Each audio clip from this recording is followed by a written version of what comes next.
Assalamualaikum warahmatullahi wabarakatuh. Puji syukur kita panjatkan kehadirat Allah Subhanahu wa taala yang telah memberikan nikmat dan kesehatan kepada kita pada kesempatan hari ini. Yang terhormat kepada Ibu Dr. Anda Hajah Siti Krisnawati, SOS MPD, sebagai dosen pengampu pada mata kuliah pengantar bisnis, dan kepada teman-temanku yang saya cintai dan saya banggakan.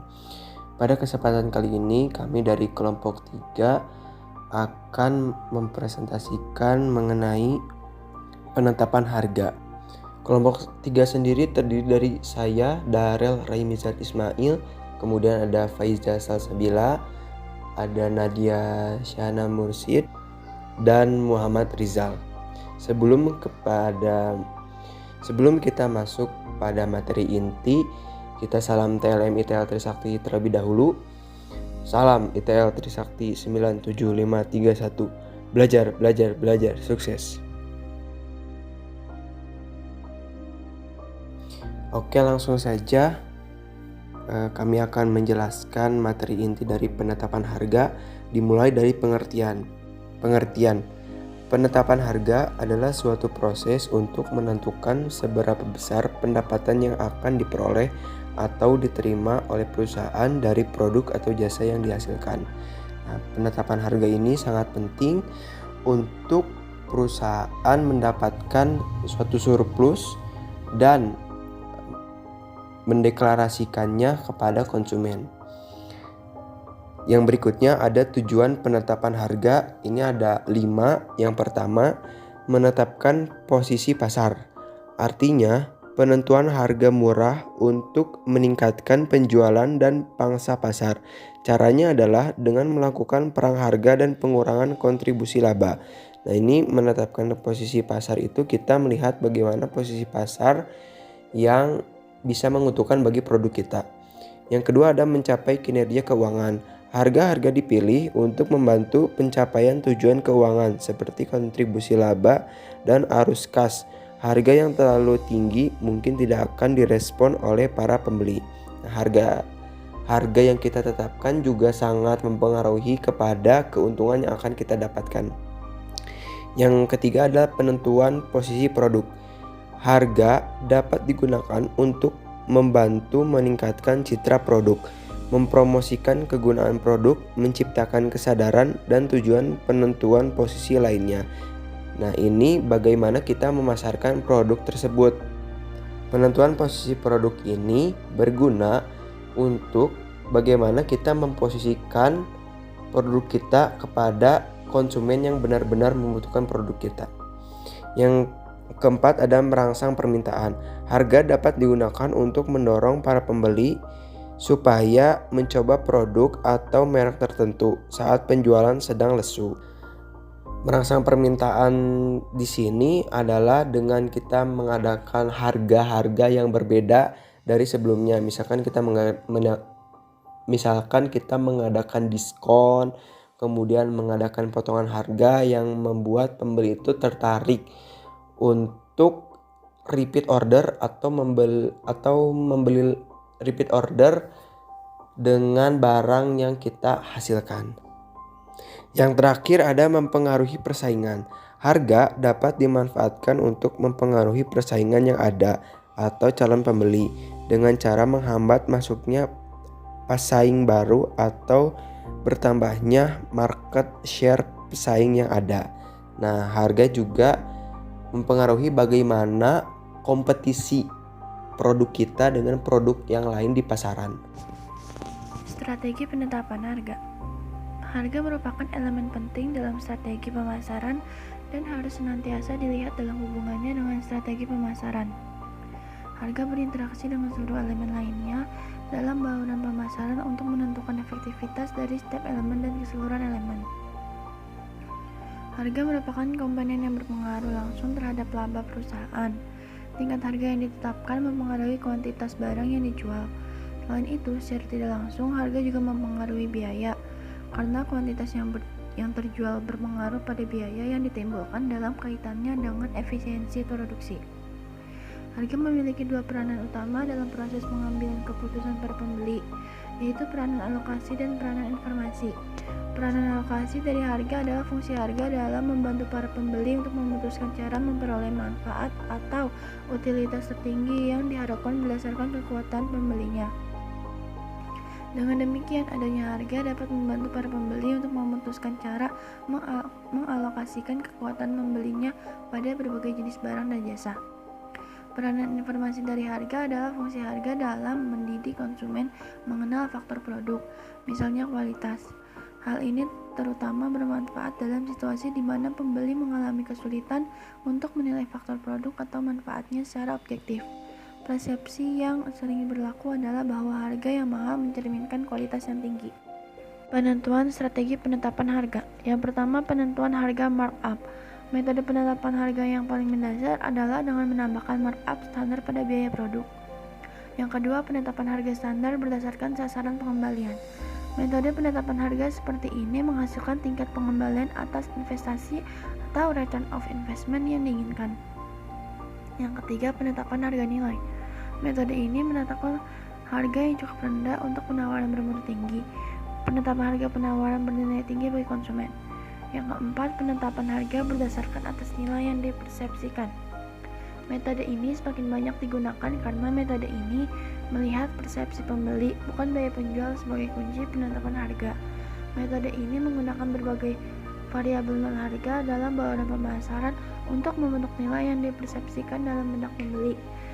Yang kelima, penetapan harga sesuai harga berlaku.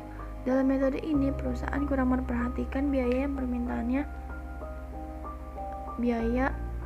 permintaannya sendiri, tetapi berdasarkan harganya terutama pada harga pesaing. Yang terakhir, yaitu penetapan harga penawaran tertutup. Penetapan harga yang kompetitif umum digunakan jika perusahaan melakukan penawaran tertutup atas suatu proyek. Perusahaan menentukan harganya berdasarkan perkiraannya tentang bagaimana pesaing akan menetapkan harga, bukan berdasarkan hubungan yang kaku dengan biaya atau permintaan perusahaan. Langkah penetapan harga. Yang pertama, ada tujuan penetapan harga. Faktor utama yang menentukan dalam penetapan harga adalah tujuan pemasaran perusahaan. Tujuan tersebut bisa berupa maksimasi laba, mempertahankan kelangsungan hidup perusahaan, meraih pangsa pasar yang besar, menciptakan kepemimpinan dalam hal kualitas, mengatasi persaingan, melaksanakan tanggung jawab sosial, dan lain-lain. Masalah tujuan penetapan harga telah dibahas terdahulu. Yang kedua, ada estimasi permintaan dan elastisitas harga. Permintaan menentukan batas atas dari rentang harga yang dimungkinkan bagi suatu produk. Permintaan akan menurun drastis bila harga terlalu tinggi. Biasanya terjadi hubungan yang terbalik antara harga dan jumlah permintaan, sehingga kurva permintaan bersifat negatif atau slope menurun. Namun, produk tertentu yang dipandang bergengsi atau produk yang sulit dinilai kualitasnya secara objektif bisa menghasilkan kurva permintaan yang positif. Ada pula pelanggan yang menggunakan harga sebagai indikator dari status atau kualitas produk tersebut, sehingga terdorong untuk membeli lebih banyak pada saat harga meningkat. Yang ketiga, biaya dan hubungannya dengan volume penjualan. Biaya merupakan faktor yang menentukan harga minimal yang harus ditetapkan agar perusahaan tidak mengalami kerugian. Harga suatu produk haruslah menutupi biaya untuk produksi dan pemasaran barang tersebut, paling tidak untuk jangka panjang, sebagaimana hanya pendapatan yang layak diterima oleh perusahaan atas investasi yang telah dilakukan dan risiko yang harus ditanggungnya. Ada dua jenis biaya yang umumnya digunakan di perusahaan, yaitu biaya tetap atau fixed cost yang sifatnya tetap untuk jangka pendek, tanpa dipengaruhi untuk volume produksi atau pendapatan penjualan. Yang kedua, ada biaya variabel atau variable cost, bervariasi secara keseluruhan terkait dengan taraf produksi. Namun biaya per unit tetap sama tanpa tergantung pada jumlah produksi. Selanjutnya ada harga dan biaya kompetitor. Guna memperoleh posisi bersaing yang diharapkan untuk suatu produk atau jasa dalam pasar sasarannya, manajemen harus memperhitungkan biaya dan harga dari kompetitor. Misalnya, supaya sukses menerapkan strategi harga rendah, maka manajemen harus yakin bahwa biaya produk memang lebih rendah daripada biaya pesaing, dan rendahnya biaya tersebut akan tercermin pada harga produk yang ditawarkan. Selanjutnya, metode harga penetapan. atau metode penetapan harga. Secara garis besar, metode penetapan harga dapat dikelompokkan menjadi 4 kategori utama, yaitu penetapan harga berbasis permintaan, berbasis biaya, berbasis laba, dan berbasis persaingan. Selanjutnya, penyesuaian struktur harga dengan kondisi pasar. Apabila taraf harga telah ditetapkan berdasarkan semua pertimbangan di atas, untuk selanjutnya dapat terjadi fleksibilitas harga, di mana struktur harga divariasikan sesuai dengan permintaan dan biaya berdasarkan wilayah, segmen pasar, dan lain-lain. Penyesuaian khusus terhadap harga dapat dilakukan dalam bentuk diskon, allowance, dan penyesuaian geografis. Metode penetapan harga. Penetapan harga biaya plus atau cost plus pricing method. Metode ini adalah menentukan harga jual per unit produk dengan menghitung jumlah seluruh biaya per unit ditambah jumlah tertentu untuk menutup laba yang Anda kehendaki pada unit tersebut, atau disebut dengan margin. Harga jual produk dapat Anda hitung dengan rumus biaya total plus margin sama dengan harga jual. Penetapan harga markup atau markup pricing method. Penetapan harga markup ini hampir sama dengan penetapan harga biaya plus. Penetapan harga markup ini sering digunakan oleh pedagang atau perusahaan dagang. Caranya lebih sederhana. Anda membeli barang dagangan, kemudian harga jualnya ditentukan setelah menambah harga beli dengan jumlah markup, seperti rumus yang berikut. Harga beli plus markup sama dengan harga jual. Penetapan harga dalam hubungannya dengan pasar atau market based pricing. Kalau menggunakan cara yang satu ini, penentuan harga tidak Anda dasarkan pada biaya, tetapi justru sebaliknya, harga yang menentukan biaya bagi usaha Anda. Anda dapat menentukan harga sama dengan tingkat harga pasar agar dapat ikut bersaing, atau dapat juga ditentukan lebih tinggi atau lebih rendah dari tingkat harga dalam persaingan, tergantung strategi dan segmentasi pasar Anda. Faktor yang mempengaruhi penetapan harga. Yang pertama ada faktor internal, yaitu tujuan pemasaran perusahaan, strategi buruan pemasaran, biaya, dan organisasi. Yang kedua ada faktor eksternal, yaitu sifat pasar dan permintaan dan persaingan. Model penetapan harga. Yang pertama, pengaruh dan kendala. Di pengaruh dan kendala ada strategi perusahaan dan strategi pemasaran, karakteristik pasar sasaran, karakteristik produk, dan karakteristik kompetitor. Yang kedua ada langkah-langkah penetapan harga. Pada langkah-langkah penetapan harga, yang pertama ada tujuan penetapan harga, yang kedua estimasi permintaan dan elastisitas harga, yang ketiga ada biaya dan hubungan dengan volume penjualan, yang keempat ada harga dan biaya kompetitor, dan yang terakhir ada metode struktur harga dengan kondisi pasar.